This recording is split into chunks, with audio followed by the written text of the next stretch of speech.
Voilà, c'est une grande joie de se retrouver ensemble encore dans la famille de Dieu, en attendant le jour où nous serons tous ensemble, vraiment tous là-haut, et ce jour approche de plus en plus. Et ce jour-là, il n'y aura plus de larmes, et il n'y aura plus de souffrance, il n'y aura plus de problèmes de transport, il n'y aura plus d'éloignement, mais on sera vraiment tous ensemble pour l'éternité. Mais déjà, aujourd'hui, le Seigneur nous accorde le privilège de passer quelques moments ensemble, dans la louange, dans l'adoration, dans la communion fraternelle. Certainement aussi, on aura des bons moments dans les maisons, et ces moments-là, on les savoure parce qu'ils sont infiniment précieux. Quand on voit ce qui se passe dehors dans le monde, on réalise que vraiment on est bien ici, dans la maison de Dieu, ressentir l'amour des frères et sœurs. On n'a pas besoin de soupçonner des choses dangereuses pour nous, mais on est au milieu du peuple de Dieu. Et une année commence maintenant, l'année 2020, et est-ce que c'est clair pour tous que le Seigneur va nous demander plus cette année? Il va nous demander plus cette année que l'année passée. Et c'est tout à fait normal parce qu'on est sur un chemin de progrès. On avance, on progresse, on franchit des étapes et le Seigneur a son programme. Il a son plan, son programme et cette année, il va nous demander plus de notre temps, plus de nos finances, plus de notre engagement, plus de notre consécration, plus de notre cœur, plus de tout. Il va nous demander plus cette année. Et c'est avec joie, je crois, qu'on va répondre parce que nous sommes l'armée de l'Éternel, nous sommes le peuple de Dieu, on est mobilisés, on sait qu'il y a un grand combat dans l'esprit, mais que Jésus a remporté la victoire d'avance. Et c'est tellement une joie de ressentir qu'on peut s'activer dans la maison de Dieu, qu'on peut être efficace, qu'on peut servir. Au fait, on a été sauvés pourquoi ? Pour servir Jésus. Nous sommes tous des serviteurs et des servantes. On a été appelés pour servir Jésus, pour lui rendre gloire, pour lui donner notre vie et pour être des instruments entre ses mains. Et aujourd'hui, j'aurais voulu vous encourager, nous encourager un petit peu sur l'esprit de la grâce qui doit régner dans l'Église. L'esprit de la grâce, c'est un petit peu tout ce que le Seigneur, tout cet ensemble de choses que le Seigneur a mis à notre disposition pour qu'on avance, pour qu'on grandisse, pour qu'on soit libre, pour qu'on soit bien et qu'on puisse le servir dans la liberté. Il n'y a rien de meilleur que de pouvoir servir le Seigneur dans la liberté. Est-ce que vous pouvez ouvrir vos Bibles dans Romains chapitre 5 au verset 19 ? Il va être courtement question là de la loi. Et juste pour rappeler, nous nous souvenons que, au fait, la loi avait un but, c'était de mettre en évidence le péché qui était dans l'homme. Et plus on s'approche de la loi, plus le péché de l'homme est mis en évidence. Et il y a une seule chose à la clé, c'est la condamnation. C'est pour ça qu'on l'appelle le ministère de la condamnation. Mais, au verset 20, donc, Romains 5, verset 20, « Or, la loi est intervenue pour que l'offense abonde. Mais là où le péché a abondé, la grâce a surabondé. » Voilà le verset qui m'a frappé les jours derniers, cette surabondance de la grâce qui nous montre que le Seigneur a vraiment mis les grands moyens à notre disposition. Il n'a pas lésiné, il est puissant, il fait les choses en grand et il a mis à notre disposition quelque chose de plus puissant que le péché qui avait abondé dans nos vies par le passé. Et pour emmener l'Évangile avec puissance dans l'Église, il a choisi un homme que personne n'aurait choisi. Un homme qui persécutait les chrétiens, un homme qui les forçait à renier leur Dieu, un homme qui les traînait en prison, qui les faisait mourir, Saul de Tarse. C'est cet homme-là qu'il a choisi volontairement pour bien montrer qu'il a décidé de pardonner les péchés et qu'il n'y a aucune limite à l'étendue de son pardon. La seule chose, c'est qu'on accepte son pardon, qu'on se repente devant lui, qu'on se laisse faire entre ses mains, et là, il n'y a aucune limite à l'étendue de sa grâce sur nos vies. Et c'est cette atmosphère de grâce qui coule dans l'Église aujourd'hui, où le Seigneur ne veut plus se souvenir de nos offenses, de nos bêtises du passé, de nos erreurs du passé, et même des pires choses que l'on ait pu commettre, mais le pardon coule aujourd'hui, nous sommes des pécheurs graciés. On n'est rien d'autre que ça, on méritait la mort, on avait péché contre l'Éternel et on méritait la mort. Et il nous a fait grâce pour toutes nos offenses, abondamment, complètement, et maintenant le pardon coule au milieu de nous, et dans la maison de Dieu aussi, le pardon doit couler. Parce que quand le Seigneur nous a pardonné toutes nos offenses, il s'attend à ce que nous aussi nous pardonnions tout ce qui peut venir à notre rencontre, les gens qui nous font du mal, ceux qui nous blessent. Et c'est ça la grâce, la puissance de la grâce de Dieu, c'est son pardon, c'est son amour. Et on va voir, on continue à lire. Verset 21, afin que comme le péché a régné par la mort, ainsi la grâce règne par la justice pour la vie éternelle, par Jésus-Christ notre Seigneur. Et on va aller lire un autre verset dans Timothée, 1 Timothée 1, 14, qui dit un peu la même chose, vous allez voir. Et il parle de la même surabondance. La grâce de notre Seigneur a surabondé avec la foi et l'amour qui est en Jésus-Christ. Surabondé.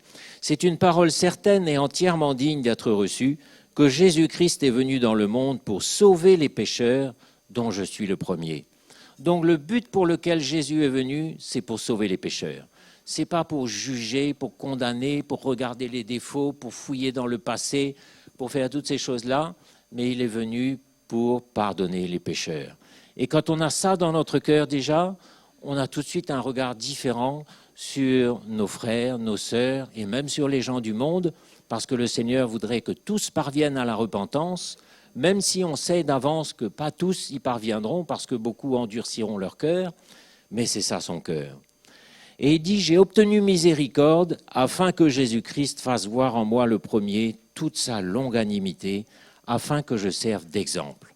Le Seigneur a choisi le pire peut-être dans le naturel pour bien montrer à quel point sa grâce est abondante, pour bien que ce soit frappant, que ce soit évident, et que plus personne maintenant ne soit sous la condamnation.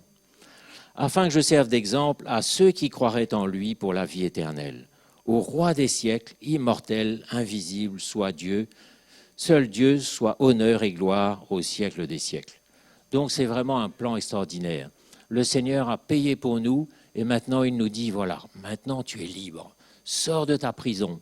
Je te sors de ta prison, je te libère, j'ai effacé ton passé, j'ai oublié tes péchés, maintenant sois libre et sers-moi. Ça, c'est l'atmosphère de grâce qui doit régner dans l'Église. Cette liberté, cette grâce, cet amour, ce pardon. Et disons tout de suite, avant d'aller plus loin, que la grâce s'adresse à ceux qui veulent vraiment prendre l'appel de Dieu au sérieux. La grâce s'adresse à ceux qui vraiment veulent répondre à son appel, c'est-à-dire à ceux qui ont décidé de prendre le chemin de la croix. La grâce abonde sur le chemin de la croix, mais elle n'abonde pas en dehors, parce que si on n'est pas sur le chemin de la croix, on va essayer de se battre avec la main de Dieu, de se battre avec les situations, on va essayer de faire au Seigneur ce que nous voulons, mais la grâce abonde quand on a capitulé, quand on a jeté les armes, quand on a offert notre vie au Seigneur complètement et réellement, en lui disant « Seigneur, fais de ma vie ce que tu veux. Emmène-moi dans les difficultés de la vie. Emmène-moi là où je ne voudrais pas. Emmène-moi sur le chemin de la croix. Et là, quand je suis docile, quand ma vie est offerte, là, je peux compter sur la grâce de Dieu. Là, sa grâce va abonder et surabonder. Mais si je suis le chrétien charnel qui a sa vie dans ses mains, qui résiste, qui se bat par ses propres forces, il n'y aura pas d'abondance de la grâce. Il y aura mes propres forces qui sont tellement limitées et ma vie va être un conflit permanent et va être une souffrance. Donc, cette grâce abonde sur le chemin de la croix. Et l'apôtre Paul dit à un moment, « Je suis ce que je suis par la grâce de Dieu ».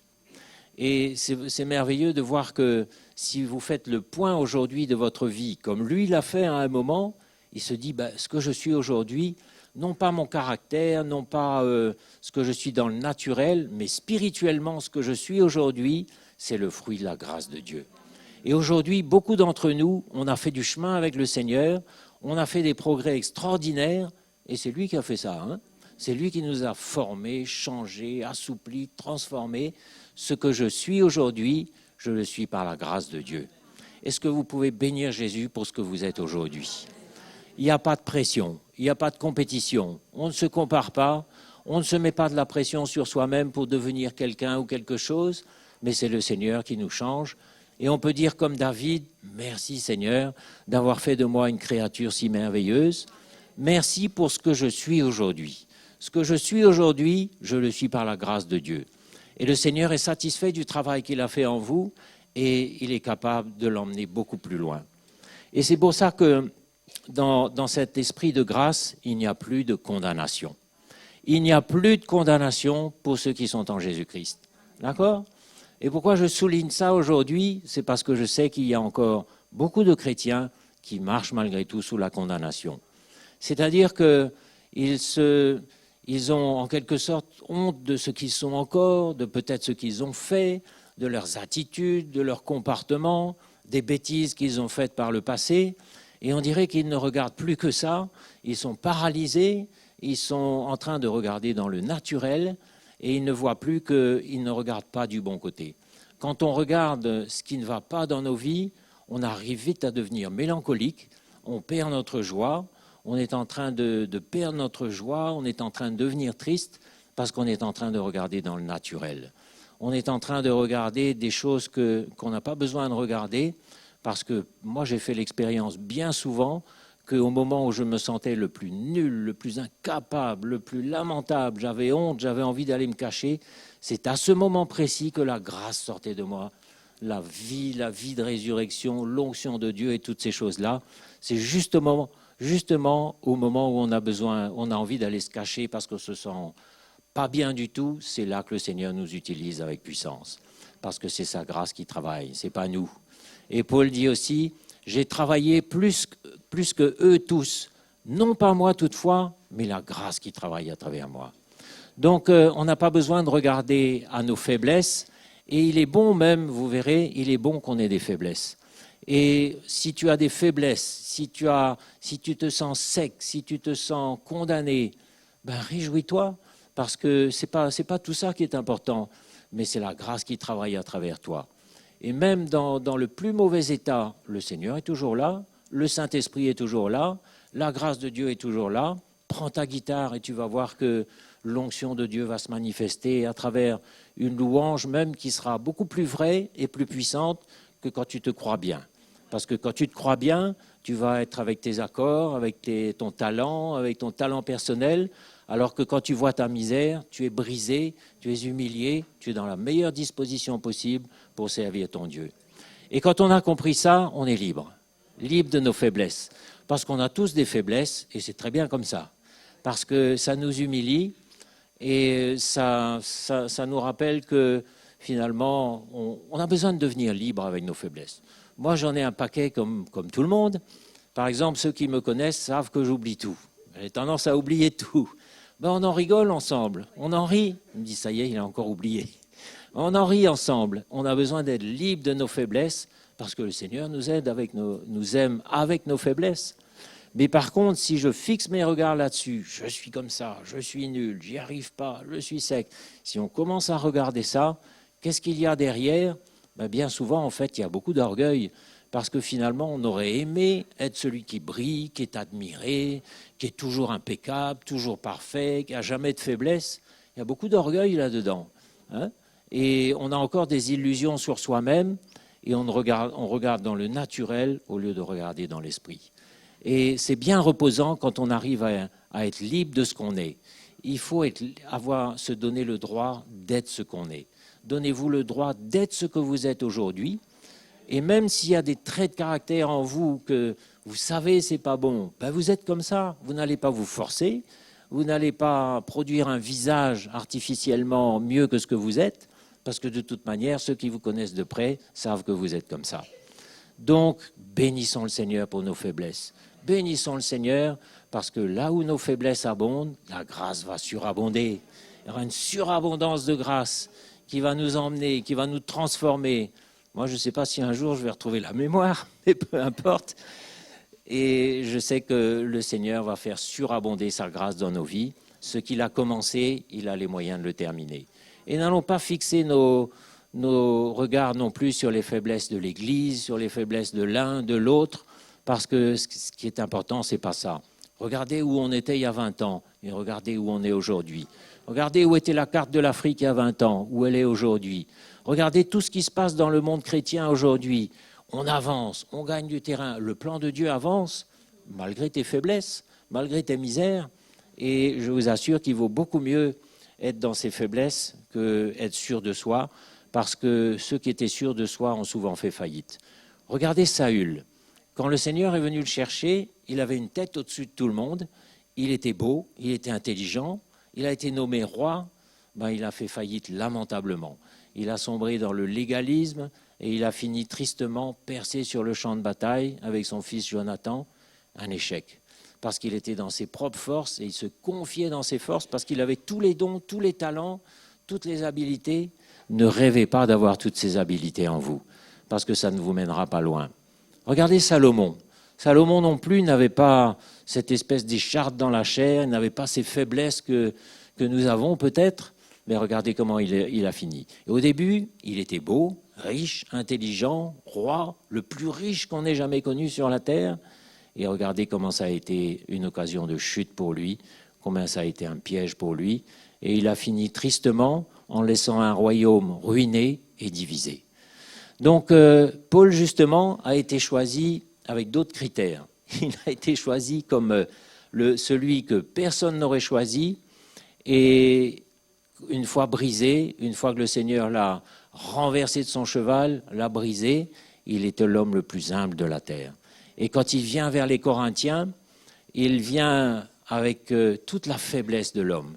Il nous dit, je suis venu devant vous tout tremblant, sans assurance, mais c'était voulu afin que la puissance de l'Évangile, afin que votre foi soit fondée non sur la sagesse des hommes, mais sur la puissance de Dieu. Et il disait, quand je suis faible, c'est alors que je suis fort. Ça, c'est le miracle de la grâce. Donc, quand vous êtes faible, quand vous vous sentez nul, sachez que le miracle de la grâce va travailler à travers vous. Mais quand vous vous sentez bien, que vous vous sentez capable, que vous êtes en train vous savez, quelquefois, on a des moments comme ça, sachez que vous êtes peut-être encore un peu dans la sagesse humaine, dans vos propres forces, vous allez apporter des choses humaines autour de vous, mais quand vous êtes tout brisé, que vous voyez votre misère, vous êtes dans la meilleure disposition de cœur pour servir Jésus. Et vous pouvez bénir le Seigneur. Bénissez le Seigneur pour même tout ce qui ne va pas, pour vos faiblesses, parce que qui sait si autrement vous ne seriez pas devenu quelqu'un d'orgueilleux, comme Salomon et comme Saül. Et donc, Paul, une fois converti, une fois devant les Corinthiens, il était tout tremblant, tout humble, et il savait que c'était une démonstration d'esprit et de puissance qui passait à travers la faiblesse de l'homme, mais ça ne suffisait pas encore. Et le Seigneur a trouvé bon d'ajouter encore à sa faiblesse en lui infligeant cette fameuse écharde. Personne ne sait trop ce que c'est, peu importe, mais une faiblesse de plus encore, parce qu'il risquait encore de s'enorgueillir avec ça. Et dans un premier temps, voyant cette écharde venir dans son corps, cette souffrance, cette misère physique, il a eu le réflexe qu'on aurait eu tous, Seigneur, guéris-moi. C'est vrai, hein? Seigneur, ôte cette écharde, guéris-moi. Et il dit, 3 fois j'ai demandé. Mais le Seigneur lui a dit, vous savez quoi? Ma grâce te suffit. Voilà où je voulais en venir. Ma grâce te suffit. Et on voit qu'elle a suffi largement, hein, parce qu'après, il a compris. Il a compris que la grâce, ce n'est pas quelque chose qui fait de nous un surhomme et qui triomphe de toutes les difficultés, mais que dans les difficultés, ça va être ma force. Et alors là, il a tellement compris qu'après, il dit, à cause de tout cela, je me plais dans les afflictions, dans les calamités, dans les épreuves, dans les mauvais jours. Je me plais là-dedans parce que c'est là que je vois la grâce de Dieu. Quand vous êtes bien, fort, intelligent, vous n'avez pas besoin de la grâce de Dieu. Vous n'avez pas besoin, ça ne sert à rien. Vous êtes dans vos propres forces. Mais quand vous êtes tout brisé et que vous avez une écharpe dans la chair, là, vous avez besoin de la grâce de Dieu. Vous êtes au pied du Seigneur tout le temps. Vous criez à lui, vous tremblez, vous vous sentez faible. Et là, la grâce de Dieu travaille à travers vous. Et vous êtes gardé et protégé du piège de l'orgueil. Vous savez, le piège de l'orgueil, c'est un piège terrible. Surtout quand le Seigneur commence à nous utiliser, quand on est un peu jeune dans la foi, quand on est dans les responsabilités déjà, c'est un piège terrible, l'orgueil. Ça a été un piège et un filet pour beaucoup d'hommes de Dieu. Ça l'a été pour Salomon, ça l'a été pour Saül, un piège terrible. Et on voit donc comment la grâce travaille dans le cœur de Paul. Et une fois qu'il a compris ça, il a traversé toutes les difficultés de la vie.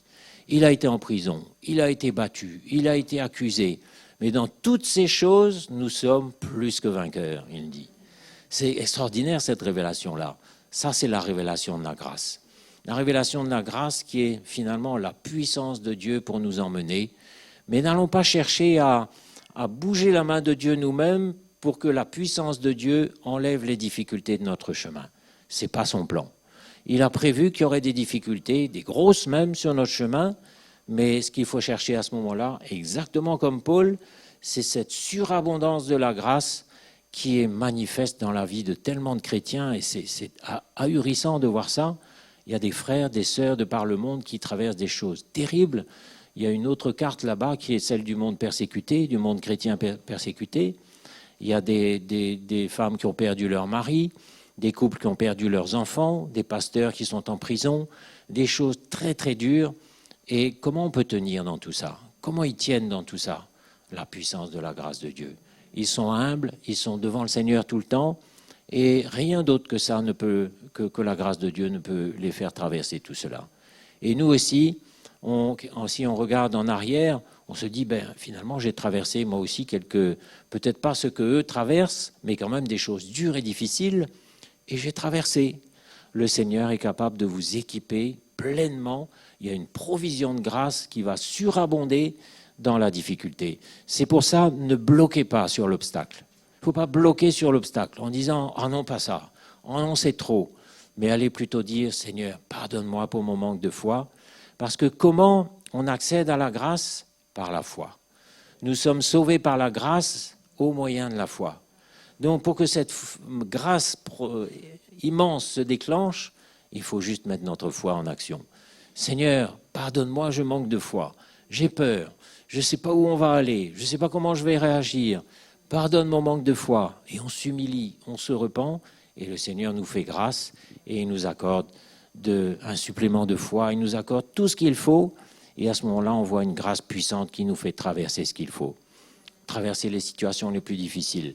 Moi, je ne sais pas vous, mais quand je regarde derrière les moments durs et difficiles que j'ai traversés, je me dis, mais comment j'ai fait? Parce que je me connais, dans mon caractère, c'est pas possible, j'aurais pas supporté, moi.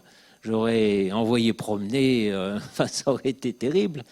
Mais bien souvent, j'ai vu la main de Dieu au moment de m'irriter, qui me calmait, au moment de me justifier, qui me disait tais-toi. Il y avait une force, il y avait une paix, c'était la grâce de Dieu. C'est cette grâce-là, mes frères et sœurs, qui doit nous imprégner, parce qu'en 2020 aussi, on va voir des choses bien difficiles sur notre chemin, mais je sais que nous sommes fondés, enracinés dans le chemin de la croix, dans le véritable évangile, et je sais que nous avons de la force, et avec cette provision de grâce, on pourra aller et on pourra traverser. Donc, il n'y a plus de condamnation pour ceux qui sont en Jésus-Christ. Il n'y a pas lieu de se condamner, alors que sous la loi, on aurait pu, oui, on aurait été condamné. Au fait, la loi venait pour mettre en évidence le péché de l'homme, toute la force du péché, toute sa méchanceté, toute sa désobéissance. Mais quand Jésus est venu, il a cloué la loi sur la croix. La loi ayant disparu, la condamnation a disparu aussi. Et c'est comme ça que devant cette femme qui avait péché, il lui a dit, moi non plus je ne te condamne pas. C'est bouleversant quand le Seigneur nous dit ça. Moi non plus je ne te condamne pas. Tu as des faiblesses, tu as des misères, tu as fait des choses terribles. Moi non plus je ne te condamne pas. Va et ne pêche plus. Avec ça, mes frères et sœurs, on peut aller loin. Avec ces petites paroles. Mais toi, tu peux encore te condamner. Et c'est là le problème. C'est que nous aussi, je connais des chrétiens qui marchent sous la condamnation, qui ont la tête basse, qui sont lourds, qui sont chargés, parce qu'ils ne croient pas que Jésus est véritablement capable d'oublier, de pardonner. Et alors que Jésus a pardonné, eux se condamnent encore. Ils sont encore sous la condamnation. On ne peut pas marcher sous la condamnation et servir Dieu comme ça. C'est fatigant, c'est lourd, on n'est pas efficace, on est handicapé. Sous la condamnation, on est handicapé. Mais quand on dit « Seigneur, je te remets tout ça, pardonne-moi, je réagis mal, je regarde du mauvais côté », c'est un soulagement. Il y a des tonnes qui s'en vont de notre cœur. On dit « Seigneur, oui, je suis misérable, je suis comme ça, c'est vrai ». Et là, la paix du Seigneur vient dans notre cœur. Il nous dit « Moi non plus, je ne te condamne pas. Je t'aime comme tu es, ma grâce va surabonder dans ta vie et les faiblesses d'aujourd'hui, je vais m'en occuper. » Et peut-être qu'il faudra les transporter encore quelque temps, ces faiblesses-là. On aimerait que ça disparaisse comme ça. Mais il y a des choses que le Seigneur enlèvera plus tard. Il a son calendrier, exactement comme sur un chantier. Le chef de chantier sait exactement quand enlever les échafaudages, quand enlever je ne sais pas quoi. Il y a des choses qui disparaîtront quand le Seigneur aura décidé. Mais en attendant, je continue à le servir et je ne suis pas condamné. Seigneur, merci. Merci d'avoir fait de moi une créature merveilleuse. Merci pour la grâce qui abonde à travers ma vie. Et là, je suis dans la paix, ne me fais aucune illusion sur moi-même. Et ça, c'est super parce que ça me garde dans l'humilité. Vous savez, il y a des faiblesses qui sont bonnes parce que ça nous garde humbles, ça nous garde petits. Et on ne va pas risquer d'attraper la grosse tête, comme on dit familièrement. Hein? Dans la grâce, on ne marche plus avec la loi et le légalisme. Vous savez, on est tous, moi-même, on a tous une certaine dose de légalisme, de loi. On n'a jamais été sous la loi de Moïse, on n'a jamais été juif, on n'a jamais été hébreu, mais on a souvent l'esprit de la loi qui fait qu'on est à l'aise avec des principes, avec des techniques, avec des garde-fous, avec des barrières, avec toutes sortes de programmes et de choses comme ça. Et on a peur de la liberté.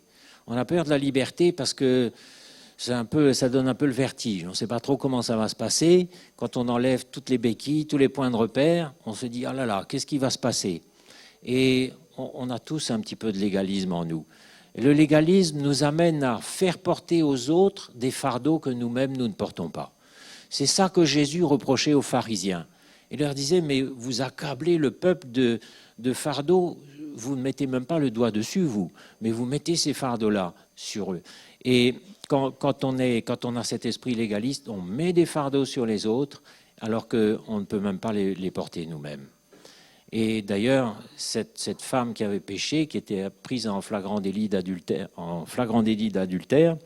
elle n'avait pas commis l'adultère toute seule, mais il y avait certainement un homme avec elle. Et j'aimerais bien savoir où était cet homme-là, qu'est-ce qu'il en était de lui.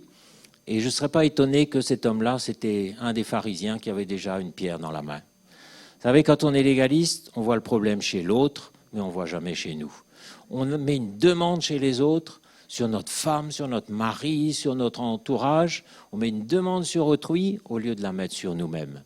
Mais l'Évangile nous ramènera toujours à nous. Le Seigneur te dira toujours, mais c'est toi qui dois changer. Ne regarde pas ta femme, ton mari, etc. C'est toi qui dois changer. Et quand on réalise cette vérité fondamentale, ben on fait un grand progrès. Parce qu'on retire notre main de ceux qui sont autour de nous, on n'essaie plus de les changer, on n'a plus une exigence sur eux. Vous savez comment on peut être exigeant? Il est comme ça, elle est comme ça, il est encore comme ça, exigeant. Mais le Seigneur me dit, mais regarde à toi-même, humilie-toi, laisse-moi attendrir ton cœur, et tu vas voir que quand j'aurai attendri ton cœur, quand je t'aurai changé et transformé, tout va changer autour de toi, tout va se mettre en ordre, parce que quand tu changes, tout change autour de toi. Mais reconnais que c'est toi le problème. Ne va pas accuser Pierre, Paul, Jacques, ne va pas mettre une loi, ne va pas essayer de conduire les gens par force. Vous savez, souvent, par exemple avec nos enfants, moi j'ai des enfants, j'aurais eu tendance facilement autrefois, peut-être encore aujourd'hui, à me dire il doit être comme ça, il ne doit pas faire ça, il doit aller là. Mais le Seigneur a vite fait de nous montrer, enlève ta main. Dans l'Église, sous le régime de la grâce, il n'y a plus la main de l'homme, ou de moins en moins. Il y aura de moins en moins. Et on aura à faire face à nous-mêmes. Parce que si je cesse de vouloir transformer ma femme, elle va se retrouver en face du Seigneur. Elle ne va plus se trouver en face de moi, là. Elle va se trouver en face de moi. Et si je lui dis, ok, fais comme tu as décidé, elle va se retrouver en face du Seigneur. Sa conscience va être travaillée. Et d'ailleurs, c'est ce qui est arrivé avec les pharisiens qui avaient des pierres dans leurs mains, prêts à jeter sur cette femme. On nous dit qu'ils sont repartis accusés dans leur conscience. Le Seigneur a été vraiment à l'opposé du légalisme. Il a manifesté de la grâce. Cette femme est repartie sans condamnation. Et eux, par contre, ils ont senti leur conscience qui les tourmentait et qui les travaillait. Vous voyez comment la grâce travaille? Quand je retire ma main, le Seigneur met la sienne, lui.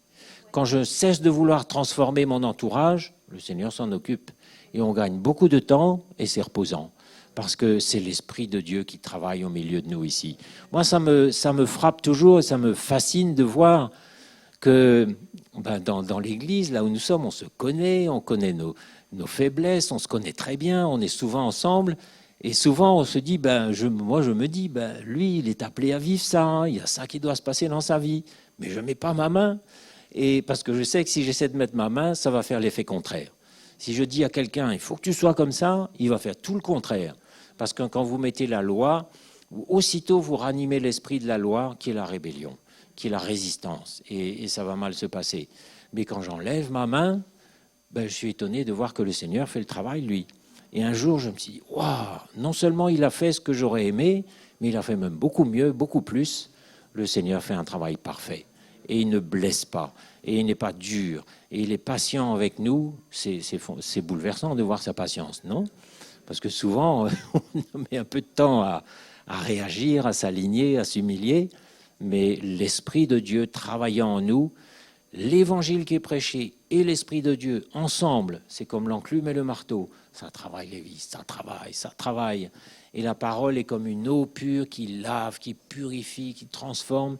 Et l'Esprit de Dieu fait écho et il dit oui, c'est vrai, oui, c'est ça. Et moi, je suis émerveillé de voir que quand la liberté, la bonne liberté de l'Esprit règne, eh bien, les cœurs sont transformés, les cœurs changent. Les cœurs sont bouleversés, le programme du Seigneur avance. Et tout ça dans une grande paix. Parce que si je te dis quelque chose à ma façon, je vais te blesser.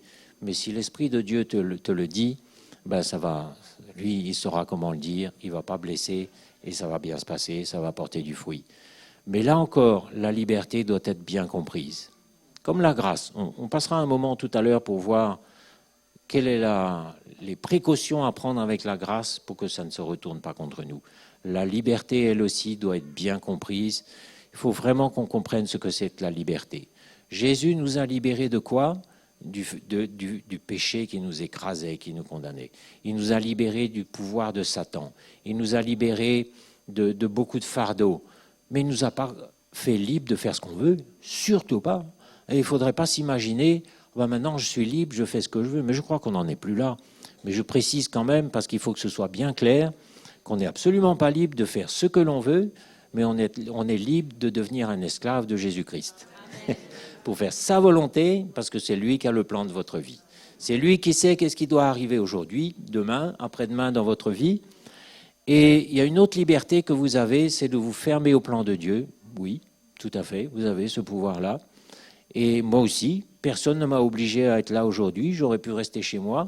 Nous avons cette liberté. Mais inutile de vous dire que ce sera à votre détriment. C'est évident. Donc il faut bien comprendre la liberté. Et quand on la comprend bien, c'est merveilleux. Parce que bouger dans la liberté, se réveiller le matin avec un moment de prière, dire Seigneur, qu'est-ce que tu veux qu'on fasse aujourd'hui? Où tu vas m'emmener? Qu'est-ce qu'on va faire? On ressent qu'on est libre parce qu'il n'y a pas la main de l'homme qui nous dit fais ci, fais ça, voilà, etc. On est devant le Seigneur et son esprit nous conduit. Et il nous conduit bien, c'est-à-dire qu'il nous emmène au bon endroit, au bon moment pour faire la bonne chose. Ça, c'est l'Esprit de Dieu. Ça, c'est la grâce. Et quand cette bonne liberté bien comprise règne au milieu de nous, l'Esprit de la grâce règne aussi dans l'Église. Et ça, c'est très important.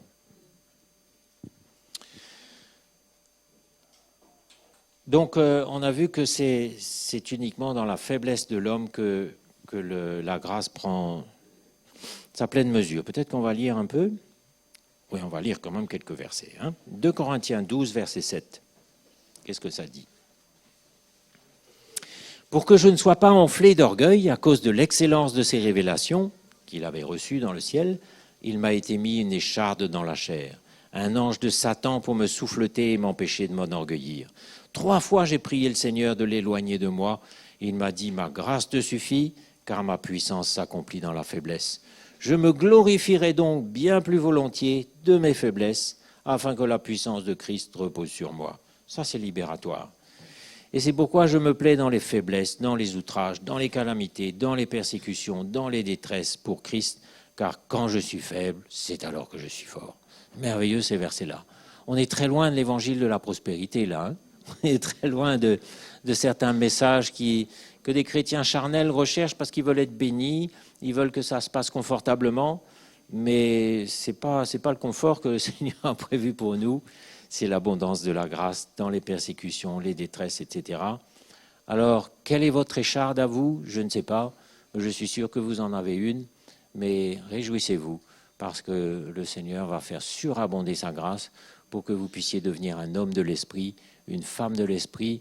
Et là, c'est plus votre vie qui va émaner de vous, c'est celle de Christ. Parce que le Seigneur habite en nous, et quand on voit notre misère, le Seigneur agit.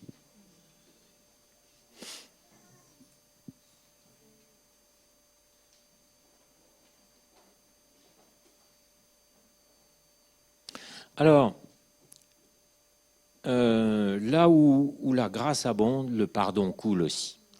Alors le pardon, c'est quelque chose qui n'est pas facile. Qui n'a jamais été concerné ici dans la salle? Levez le doigt.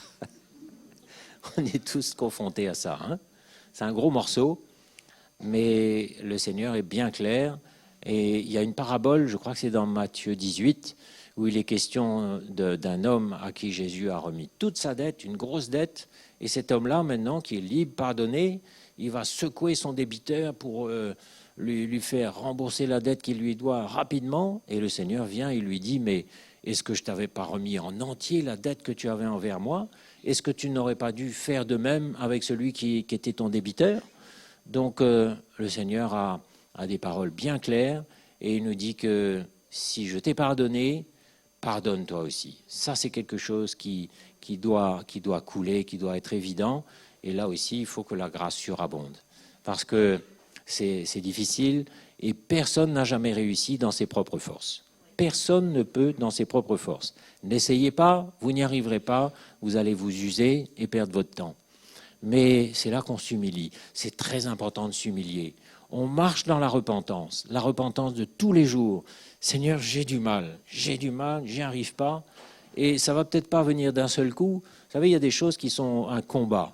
On prie un jour, on prie le lendemain, on prie encore le lendemain. Et il y a un moment où ça lâche, il y a un moment où on y arrive. Mais il ne faut pas se contenter de moins, parce que le Seigneur n'acceptera aucune excuse, aucune explication. Quand il y a lieu de pardonner, on pardonne. Et aujourd'hui, peut-être, c'est notre famille, c'est X, Y, mais demain, ce ne sera plus les piétons, mais ce sera les chevaux, ce sera des gens qui vont s'opposer à nous violemment. Et comment on va réagir? Il faut que le pardon coule au milieu de nous, mes frères et sœurs. Exercez-vous, travaillez là-dessus, parce que quand le pardon coule, on a vraiment l'esprit de la grâce, on a le cœur de Dieu.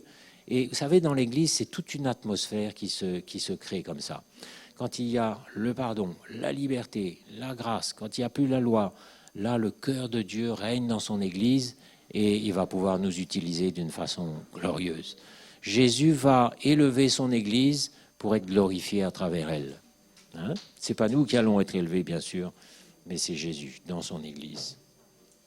Donc la liberté est présente. Et puis évidemment, victoire sur l'ennemi aussi. L'ennemi de nos âmes, il est vaincu, il est désarmé, et dans sa grâce surabondante, le Seigneur nous a donné aussi le pouvoir de lui résister en face. On n'a pas besoin de lier des démons. Je n'ai pas le pouvoir de lier aucun démon. Je n'ai pas vu ça dans la parole. Hein. On n'a pas le pouvoir de lier des démons, mais on a le pouvoir de résister à l'ennemi en face et il fuira. On a le pouvoir de le mettre en fuite.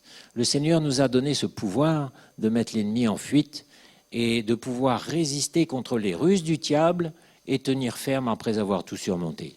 Ça, c'est merveilleux, ça fait partie de ce que le Seigneur nous a donné aussi dans sa grâce. Donc, on n'a plus besoin de perdre notre temps à chercher s'il n'y a pas un démon de colère, un démon de non-pardon, un démon de je ne sais pas quoi. Il n'y a aucun démon au milieu de nous, mais il y a la chair qui est tellement vivante encore. La chair est capable de tout, elle est vivante, et c'est pour ça qu'il faut rester sur le chemin de la croix.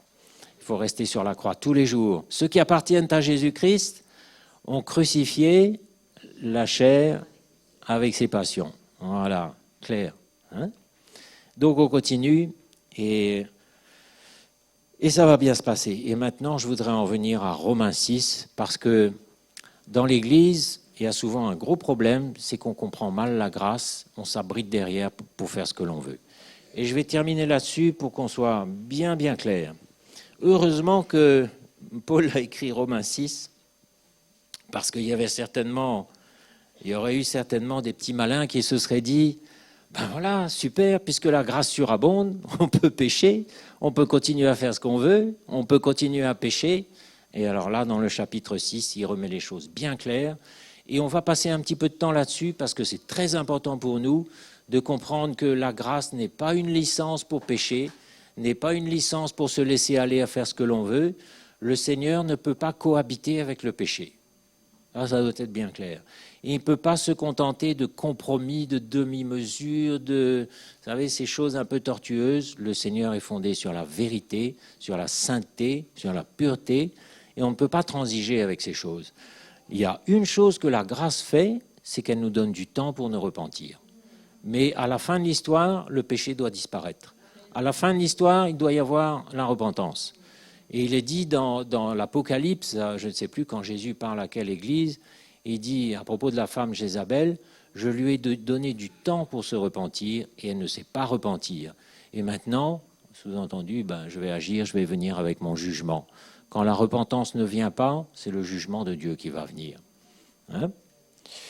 Que dirions-nous donc? Demeurerions-nous dans le péché afin que la grâce abonde? Voilà la question intéressante. Cool, puisque la grâce est là, on peut faire ce qu'on veut. Loin de là. Nous qui sommes morts au péché, comment vivrions-nous encore dans le péché? Ignorez-vous que nous tous, nous avons été baptisés en Jésus-Christ? C'est en sa mort que nous avons été baptisés. Nous avons donc été ensevelis avec lui par le baptême en sa mort, afin que, comme Christ est ressuscité des morts par la gloire du Père, de même, nous aussi, nous marchions en nouveauté de vie. Donc, si vous avez pris votre baptême, quand vous avez été dans l'eau, plongé dans l'eau, votre ancienne vie a été ensevelie. Vous êtes mort avec Christ à votre ancienne vie, le passé est mort et vous êtes né de nouveau maintenant dans une nouveauté de vie où le passé n'existe plus. Vous avez la nature de Christ qui a pris place en vous et il n'est plus question de marcher dans le péché.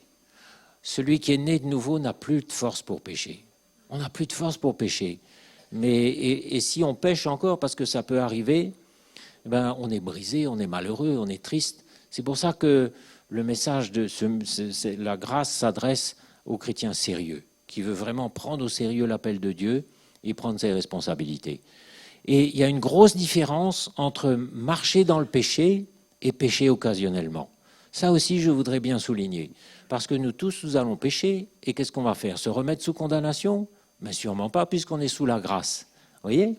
Donc, ça m'arrivera de pécher encore, aujourd'hui, demain, après-demain, mais chaque fois, je serai triste, je serai brisé, et aussitôt, je vais venir au pied du Seigneur, lui dire, Seigneur, regarde comment j'ai fait encore, regarde ce que j'ai fait, je ne veux pas faire ça, je n'aime pas faire ça, mais c'est plus fort que moi, ça sort de moi, et le Seigneur, à ce moment-là, me pardonne. Là, le pardon vient, il me dit, je te pardonne, je te relève, moi non plus, je ne te condamne pas, continue ton chemin. Mais par contre, celui qui vit dans le péché, il a fait du péché son style de vie. Et maintenant, il trouve ça normal d'avoir des compromis. Oui, il aime le Seigneur, il est né de nouveau, mais finalement, il a une vie qui démontre qu'il n'est pas du tout en train d'obéir au Seigneur, mais il est en train d'obéir à sa chair, il fait un peu ce qu'il veut, il est dans le compromis, il pêche et il trouve ça normal. Ça, c'est un style de vie de péché et ça, c'est pas acceptable. Pécher occasionnellement, ça nous arrivera encore. Mais un style de vie dans le péché, ça, c'est pas possible. Et c'est ce qu'il dit ici. En effet, si nous sommes devenus une même plante avec lui par la conformité à sa mort, nous le serons aussi par la conformité à sa résurrection. Donc si je veux ressusciter, il faut que je meure avec lui. Mourir à la chair, mourir au péché. Sachant que notre vieil homme a été crucifié avec lui, afin que le corps du péché soit réduit à l'impuissance, pour que nous ne soyons plus esclaves du péché. Car celui qui est mort est libre du péché. Or, si nous sommes morts avec Christ, nous croyons que nous vivrons aussi avec lui, sachant que Christ, ressuscité des morts, ne meurt plus, la mort n'a plus de pouvoir sur lui. Car il est mort, et c'est pour le péché qu'il est mort une fois pour toutes. Il est revenu à la vie, et c'est pour Dieu qu'il vit. Ainsi, vous-même, regardez-vous comme morts au péché et vivants pour Jésus-Christ. Donc c'est bien clair, hein? Et vous savez, il y a beaucoup de chrétiens qui s'abritent derrière la grâce. Le Seigneur comprend, le Seigneur n'a pas de problème. Et puis il y a la deuxième chance, la troisième chance, il y a beaucoup de choses. Et on arrive même à justifier des choses que le Seigneur ne justifie pas du tout. Mais nous, mes frères et sœurs, dans cette grâce que le Seigneur nous accorde, on va se tenir pour la vérité. On va se tenir coûte que coûte pour la vérité, sans compromis. Hein? Et puis il y a un avertissement assez costaud, assez sévère aussi dans les Hébreux. Je ne sais pas si je vais le retrouver. Oui, Hébreux 10, verset 26. Ceci pour bien nous avertir, parce qu'un homme averti en vaut deux. Si nous péchons volontairement, c'est un peu ça qu'on dit, hein, c'est le style de vie de péché où on s'endurcit dans le péché. Et vous savez, quand on prend ce style de vie, on s'endurcit. C'est-à-dire qu'il y a une espèce de carapace qui se forme autour de nous, ça ne nous gêne plus, on trouve ça normal, on finit par trouver ça normal. Et là, c'est grave.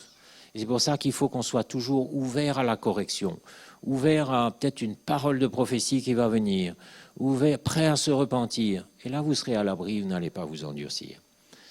Si nous péchons volontairement après avoir reçu la connaissance de la vérité, il ne reste plus de sacrifice pour les péchés, mais une attente terrible du jugement et l'ardeur d'un feu qui dévorera les rebelles. Celui qui a violé la loi de Moïse meurt sans miséricorde sur la déposition de 2 ou 3 témoins. De quel pire châtiment pensez-vous que sera jugé digne celui qui aura foulé aux pieds le Fils de Dieu, qui aura tenu pour profane le sang de l'alliance par lequel il a été sanctifié et qui aura outragé l'esprit de la grâce. Donc, vous voyez comment c'est grave d'accepter ce style de péché, d'être léger finalement. Chrétien léger, qui dit le Seigneur comprend, qui dit c'est pas grave. Ça s'appelle outrager l'esprit de la grâce. Ça s'appelle fouler aux pieds la grâce de Dieu. Fouler aux pieds, c'est-à-dire mépriser le sang que Jésus a versé sur la croix, mépriser ça, le tenir pour peu de choses, alors qu'on a connu, qu'on a été instruit, qu'on a été averti. Ça, c'est grave. Et il y a cet avertissement qui nous met en garde. Et vous savez, on doit marcher avec la crainte de Dieu. Moi, je n'ai pas peur du Seigneur, mais j'ai la crainte de Dieu. Parce que je sais qu'il est celui qui a le pouvoir d'envoyer une âme dans la géhenne, il le dit. C'est celui-là que vous devez craindre. Donc, je crains Dieu, moi. Un peu comme un fils craint son papa, je crains Dieu. Et dès que je sens qu'il y a quelque chose qui dévie en moi, je rapplique, mais alors, je ne peux pas vous dire comment. Je ne sais pas vous, mais je sais que c'est une question de vie ou de mort. Je ne peux pas jouer avec ça. C'est mon salut qui est en jeu. C'est ma vie qui est en jeu. On ne peut pas jouer avec le péché. Et c'est pour ça qu'on rappelle ça ici. Et il faut faire bien attention à veiller sur notre âme jour après jour, parce que nous connaissons celui qui a dit « À moi la vengeance, à moi la rétribution ». Le Seigneur jugera son peuple. C'est nous son peuple, non? C'est une chose terrible de tomber entre les mains du Dieu vivant. Alors l'apostasie, c'est une chose qui a été annoncée, qui va arriver. C'est imparable. Bien sûr, on prie, bien sûr, on espère, mais ça va arriver. Mais nous, mes frères et sœurs, allons tout faire pour regarder un cœur humble, un cœur qui s'humilie facilement, qui reconnaît ses torts, qui n'a pas de problème avec ses faiblesses, mais qui ne joue pas avec le péché. Parce qu'il sait que Dieu est Dieu, il ne peut pas cohabiter avec le péché, et il est sur le trône, et le jour de son retour approche. Vous savez, il est parti, il est monté au ciel, et il nous a donné des responsabilités. Toi, tu fais ça, toi, tu fais ça, toi, tu fais ça. Mais bientôt, il va revenir, et il va nous dire, bon, qu'est-ce que tu as fait, toi, avec le talent que je t'ai donné? Qu'est-ce que tu as fait avec les 2, 4, 5 talents que je t'ai donnés? Il va regarder, il va s'attendre à ce que nous portions du fruit, et on va vraiment terminer par un autre verset, dans Luc 13 au verset 6. Et là, j'aurai vraiment fini. Jésus dit aussi cette parabole. Un homme avait un figuier planté dans sa vigne. Alors, je ne sais pas pourquoi il y a un figuier dans une vigne. Bon, bref, le Seigneur sait. Il va pour y chercher du fruit et il n'en trouva pas. Alors, il dit au vigneron, ça fait 3 ans que je viens chercher du fruit à ce figuier et je n'en trouve point. Coupe-le, pourquoi occupe-t-il la terre inutilement? Le vigneron lui répondit, Seigneur, laisse encore cette année, je creuserai autour, je mettrai du fumier. Peut-être qu'à l'avenir, il donnera encore du fruit, sinon tu le couperas. Donc là-dedans, on voit la patience de Dieu, mais on voit aussi une demande, une exigence que nos vies portent du fruit. Hein, et le Seigneur s'attend à trouver du fruit, et il attend de venir pouvoir cueillir des fruits sur l'arbre de nos vies. Parce qu'il a tout mis à notre disposition, mes frères et sœurs. Tout, absolument tout. Et il a mis la communion fraternelle, il a mis l'évangile, il nous a donné son Saint-Esprit. Et il nous a donné le meilleur. C'est un peu comme un plant qu'on plante dans la meilleure terre, on arrose, il y a le soleil, il y a tout ce qu'il faut. On s'attend à trouver du fruit et à venir cueillir des fruits au bon moment, non? Donc nous sommes appelés à porter des fruits, mes frères et sœurs. C'est notre appel. Et que de plus en plus nous portions du fruit. N'allons pas rester dans le confort, n'allons pas rester dans la facilité, n'allons pas rester dans une petite vie où on est confortable, où on est bien, mais allons au contraire avancer, servir le Seigneur, le chercher, vivre tout ce qu'on peut vivre dans la communion fraternelle, parce que de toute façon, dans le monde, tout va s'écrouler. Hein, si vous voulez construire un château, une entreprise, etc., super, bon courage, mais sachez que ça va rester par terre. Le Seigneur va secouer le ciel et la terre, et tout ce qui n'est pas fondé sur lui, ça va s'écrouler. Alors s'il faut travailler pour gagner sa vie, on travaille, mais juste pour gagner sa vie, ce n'est pas la peine de chercher à s'enrichir, tout va rester sur terre, mais travaillez avec crainte et tremblement à votre salut, car celui qui revient bientôt est à la porte. Et il s'attend à trouver des fruits sur l'arbre de nos vies. Et il s'attend à voir des fruits dans l'Église aussi. Moi, je crois que l'Église, c'est comme un grand navire qui a été au port longtemps, mais maintenant on hisse les voiles et ça va bouger. On va aller en haute mer et ça va commencer à remuer, à bouger. Et est-ce que vous êtes prêts? Hein? Ben, je crois qu'il y a un grand programme devant nous, mais je sais que vous aimez le Seigneur, et moi aussi. Et ensemble, on va faire du bon boulot. Ensemble, on va servir le Seigneur, on va porter du fruit, et ce que l'on veut, c'est que lui soit glorifié. Seigneur, tu as souffert pour moi, tu m'as sauvé, tu m'as pardonné, tu as fait tout pour moi, tu es allé jusqu'au bout dans ton amour pour moi. Maintenant, je veux te donner ma vie. Je veux te servir. Je veux que tu sois glorifié avec ma vie. Je veux être chargé de fruits quand tu reviendras. Je ne voudrais pas avoir la honte de ma nudité quand je paraîtrai devant toi, mais je veux apparaître vêtu, je veux apparaître chargé de fruits, avec plein de gens qui viendront derrière moi parce que j'aurais fait ce qu'il faut pour que les gens ont besoin de modèles. Ils ont besoin de pouvoir s'identifier à des modèles. Et quand on est bien quelque part, on va voir les autres et on dit, ben viens, c'est bien par ici. Donc que nos vies soient comme des flambeaux, des repères, et que Jésus puisse briller et que nos vies soient chargées de fruits. On va se lever, mes frères et sœurs, et bénir Jésus. Pour l'esprit de la grâce, et que l'esprit de la grâce règne dans nos maisons, dans l'Église, qu'il n'y ait plus de dureté de cœur, qu'il n'y ait plus d'exigence, qu'il n'y ait plus de demande, qu'il n'y ait plus la main de l'homme, mais que Jésus règne dans sa maison.